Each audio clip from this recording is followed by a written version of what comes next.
Hey there and welcome back to another Obi-Wan Kenobi video. And today we'll be talking about the latest episode to drop, Part 4, which follows off from Obi-Wan and Vader's violent confrontation and his rescue by Tala, as well as Leia's second kidnapping, this time by the third sister, Reva. And as soon as I clicked this episode, my heart sank. 39 minutes, man?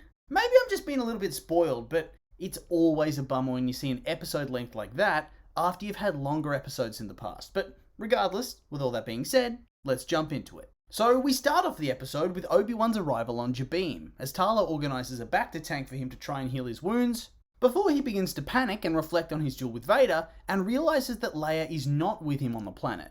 And yeah, honestly, how the hell was she and the droid able to evade the Stormtroopers and get themselves off-world so easily? Why didn't Vader chase them? He controlled the fire previously. I figured he was going to follow them, but it just seems like he decided not to do that. Like, what?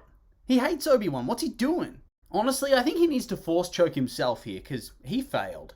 Also, since they have Leia, and they know that Obi-Wan came to save her, surely they know that this means that Bail Organa must have contacted him, and therefore is a Jedi sympathizer.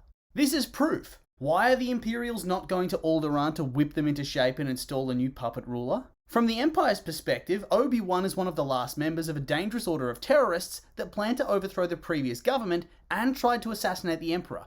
Twice. But instead they just lock his daughter in some space Guantanamo Bay. I feel like the Empire would have far less problems if they cracked down on some of these obvious sympathizers for the rebels. Hell, Leia in A New Hope says that this planet has no real weapons anyway. They'd get crushed by the Empire in this case. And since there's proof they're traitors, wouldn't the Imperial Senate agree with the Empire?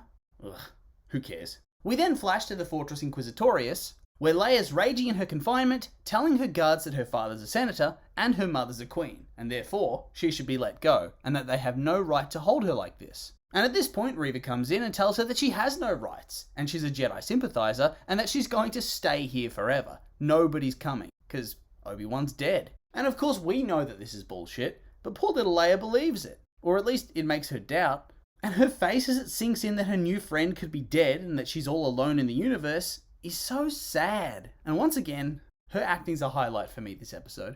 Anyway, we cut back to Jabim, where a character named Roken is yelling at Tala for putting the entire operation at risk by bringing a fugitive Obi-Wan Kenobi to their base where he could be tracked, thus destroying the entire operation. And honestly, the dude has a point. They were being actively hunted. As in, there were Stormtroopers crawling all over the planet. They probably should have gone somewhere until the heat died down, right? Yeah, I know he had burns, but surely any other planet could have a hospital. There are millions of planets, right? But anyway, after a tense conversation, the dude reveals his wife got taken away by the Empire, so I'm guessing she was a Jedi? She named Jedi, or just some random? And then suddenly, out of the blue, he changes his mind and says he will help them out, and gives them a transport to the fortress and the most up-to-date information they have of the facility. So what was the point of the descent in this scene? Why have this scene? To show the Empire's bad? Yeah, I figured that part out, believe it or not. But anyway, since of course Tala simps hard for Obi-Wan, she volunteers to use her officer undercover status to try and be his woman on the inside, despite the fact there's a very good chance she'll get killed. So I guess we can never underestimate the power of a handsome face and a British accent, I guess. After a brief chat on the way to the moon, where Tala tells Obi-Wan he needs a therapist, we cut back to the interrogation room, where Reva tries to turn Leia against the rebels by saying they left Obi-Wan to burn to death in the previous episode, and that therefore, she should just give them up. But after a moment of doubt, we see flashes of A New Hope Leia, and she goes on to refuse to divulge any information, just like when she refused to give up the rebel base to save Alderaan and ended up lying instead. And I really enjoyed this sort of throwback, or throw forward. And it makes me sad to think that by the time we see Leia in the original trilogy, she's already experienced so much trauma at the hands of the Empire. We then see Tala arrive at the fortress and bullshit and bully her way past reception and security and make her way into the facility. And it feels like that security officer deserves a good old-fashioned force choke. Cause she's very obviously sus and she does not belong there. Like, what's he thinking? But anyway, she then sits down at a security terminal, I guess, right next to a bunch of other officers, and then very loudly whispers Obi-Wan instructions. And if there was ever a time that texting was needed to be invented in this galaxy, it is now. Also, this is the second time that somebody's busted into this place in the last 5 or so years if you've played the Fallen Order game, which is apparently canon. So maybe they should beef up their security and have motion sensors all around the base under the water. This really shouldn't be happening for a second time. Anyway, Obi-Wan gets inside and kills a Stormtrooper, but doesn't take his armor. Rookie error. Would have been very helpful, I reckon, instead of being a very obvious hobo intruder, but okay. Meanwhile, apparently untrained child Leia is so strong in the Force that she's able to resist Reva's attempts to infiltrate her mind. Tala very loudly and obviously murders another officer who tries to question her status in the base, and Obi-Wan has to stealth his way past Seeker droids and Stormtroopers on his way to the detention center to free Leia. And this was just another scene that also felt kind of reminiscent of A New Hope, where old Ben sneaks through the Death Star to face off with Vader and take down the tractor beam. And after another utter failure of an interrogation by Reva, she decides to step up her methods, intending to torture her to find out what she knows. Or, I think she's going to torture her. And meanwhile, Obi-Wan stumbles across the Tomb of the Jedi, where a bunch of dead victims are sealed up in amber. And that's really creepy. So maybe this was what they were going to do to Leia, but I'm not really sure. But at this stage, Obi-Wan hears her screaming, and Tala makes a distraction which prevents Reva from following through with whatever she was going to do. And so here, Tala takes the risk of a lifetime, trying to convince Reva that Obi-Wan's been spotted on a completely different planet, and that she is in fact a spy for the Empire inside the path.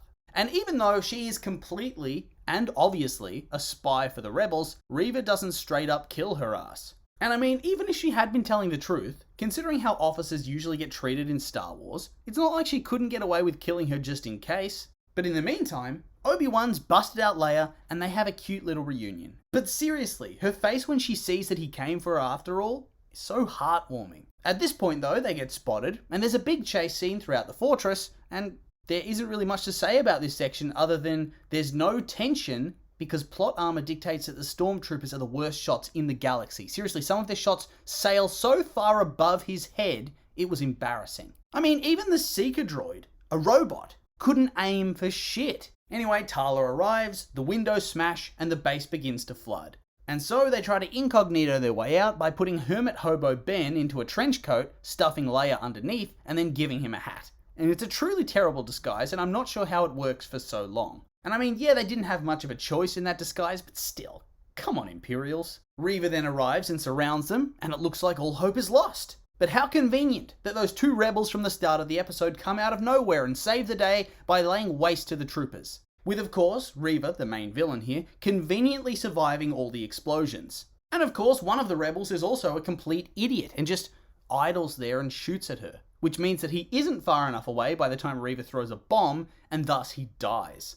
And look, it's sad that he got killed, but come on. Some spatial awareness, man. Ugh. But as you may imagine, Vader is pretty pissed off with this turn of events and tries to throttle Reva. And honestly, it did feel kind of out of character that he didn't straight up kill her without even listening to her excuses, but okay. But she manages to tell him that she has a tracker with the group, and so they'll be able to shut down the operation completely. So yeah, I'm guessing next episode, everything's gonna go to shit. And after this tease, I'm almost positive that Vader is eventually going to kill her. And speaking of which, back on the ship, they're all mourning Wade's death. Only for Tala to make this really snide comment about them being soldiers after all. And I mean, fuck off, Tala. The man just died. And I know it was a bit of an embarrassing death, all things considered, but he just got killed. Fuck off. Being an asshole isn't helpful. Like, what the hell? This comment legit got me heated. Maybe I'm taking it out of context, but it just felt so rude. Like, the dude just saved you. Ugh. But anyway, I was calmed by the cutest Leia Obi-Wan interaction ever, where they comfort each other and just sit there holding hands. Cute. Although, there's that underlying dread knowing that Lola is now the tracker, and that this rebel sect is going to get murdered next episode. And so yeah, that's all there is to this week's episode. And I would like to say that these were just my opinions, and now I'd like to hear yours. What did you think of the episode? Like it, hate it? I'm curious for your thoughts, so make sure to like, comment, and subscribe, and let me know.